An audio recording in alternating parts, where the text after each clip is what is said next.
Thank you for joining us today, Ruth. My pleasure, thank you for having me. How long have you been thinking about going into the frozen fruit market? To be honest, as I said, it's something that we sort of looked at viability very early on in our business model, but it's only really since the hepatitis A scare that it brought us to the forefront for us. Fortunately, we had previously done a lot of work on it. We have a lot of experience, obviously, with processing fruit and working with the supermarkets and the retailers. So we're well versed in the landscape of what we're doing. But it's really only since the hepatitis A scare it's really brought it forward. But prior to that, there was already this great interest in where food is coming from. We've seen that with the farmers markets, with the popularity of those, and just people's sort of general awareness of what they're consuming. What is the major process that goes into creating frozen fruits? We're simply taking those strawberries, they get sanitised, they get hulled, and they get frozen and put in a bag. It's very, very simple. And sanitised is a fancy word for washed. So do imported frozen fruit companies have to have more of an advantage than the homegrown ones because they have to go through harsher standards to enter the country? I think it's actually the opposite. The beauty of Australian grown produce is that we have world standard growing practices, and we are very heavily regulated in what we can do and what we can't do, what sort of fertilisers and pesticides can be used in the growing process.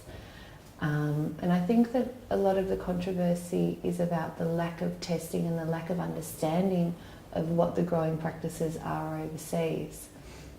So that's where I guess, our food safety standards here in Australia are just absolute world class. They're second to none. We're bound by the SQF programs and various other accreditations.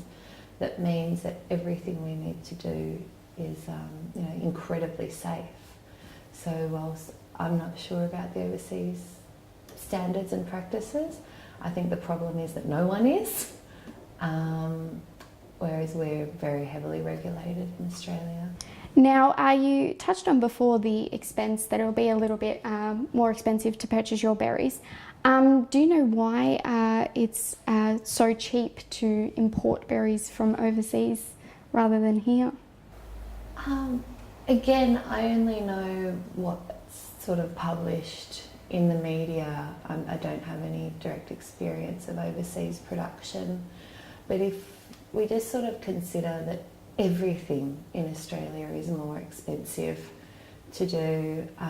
It's the same question as to why all our clothes are manufactured overseas. Basically everything is produced overseas because labour costs are so much lower.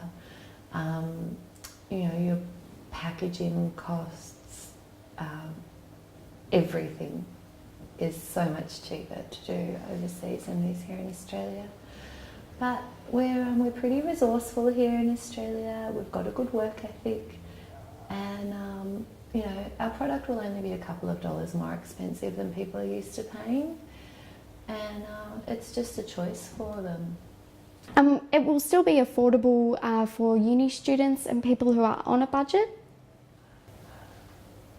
I think it depends on, I guess, your priorities. I would really like to hope so. It's going to be within a couple of dollars.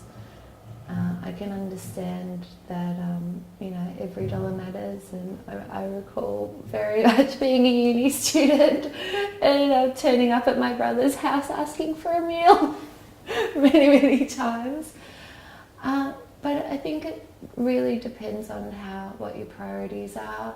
For me personally, if I was back in my uni days, I would probably prefer to buy the Australian ones and maybe, put 4 berries in my smoothie rather than 6 berries, and find ways of, extending my value in that regards. But, everyone's different, and this is simply just a choice. Thank you for chatting with us. My pleasure. Thanks for having me.